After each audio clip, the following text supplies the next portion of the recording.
మీ గుండె ఆరోగ్యంగా ఉండి గుండె సమస్యల నుండి ఉపశమనానికి రక్షణ చాలా అవసరం. ఆ మార్గాలను తెలుసుకోవడం ఎందుకు అంటే మీరు గుండె జబ్బులు బారిన పడకుండా ఉండడానికి. మీరు గుండె జబ్బు నుండి ఉపశమనం పొందాలి అనుకుంటే మీరు మీ జీవితం నుండి ఒత్తిడిని బహిష్కరించడం మొదటగా అత్యంత ముఖ్యమైన మార్గం. మీరు మీ జీవితం నుండి ఒత్తిడిని దూరం చేసే మంత్రిక మంత్రదండం ఏమీ లేదు. మీరు ఎల్లప్పుడూ ఒత్తిడికి గురవుతుంటే దానివల్ల కొరోనరీ ధమనులకు చికాకు కలిగించి రక్తం గడ్డగట్టడానికి దారితీస్తుంది.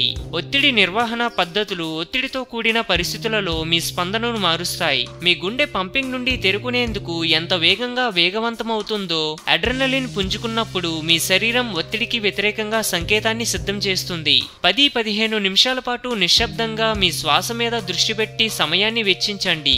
వారానికి ఒకసారి లేదా కనీసం నెలకు ఒక్కసారి యోగా శిక్షణ తీసుకోండి. ప్రతి అదనపు గంట విశ్రాంతి కోసం నిద్రను కోరుకుంటుంది అని అమెరికన్ మెడికల్ అసోసియేషన్ జర్నల్ అధ్యయనంలో తేలింది. మధ్య వయసులో ఉన్న పెద్దలు రాత్రిపూట విశ్రాంతి సమయాన్ని ఎక్కువ తీసుకోవడం ద్వారా గుండె జబ్బులకు దారితీసే కొరోనరీ ధమని కాల్సిఫికేషన్ వారి ప్రమాదాన్ని తగ్గిస్తుంది.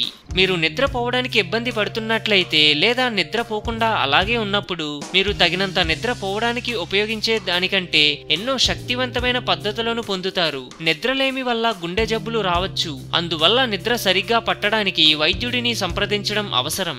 అందువల్ల మీరు గుండె జబ్బులు బారిన పడకుండా ఉండడానికి మీకు సరైన నిద్ర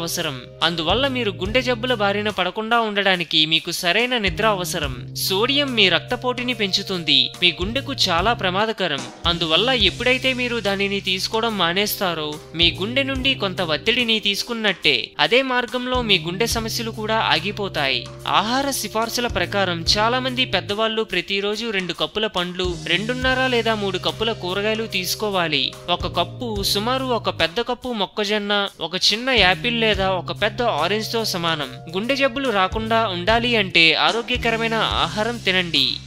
ఆరోగ్యమే మహాభాగ్యం అన్నారు పెద్దలు. సో మేము పెట్టే అప్డేట్స్ ని రోజు ఫాలో అవుతూ మీ ఆరోగ్యాన్ని కాపాడుకోండి. మీకు ఏమైనా టిప్స్ తెలిసే కామెంట్లో పోస్ట్ చేయండి. చివరిగా సబ్స్క్రైబ్ చేయడం మాత్రం మర్చిపోకండి.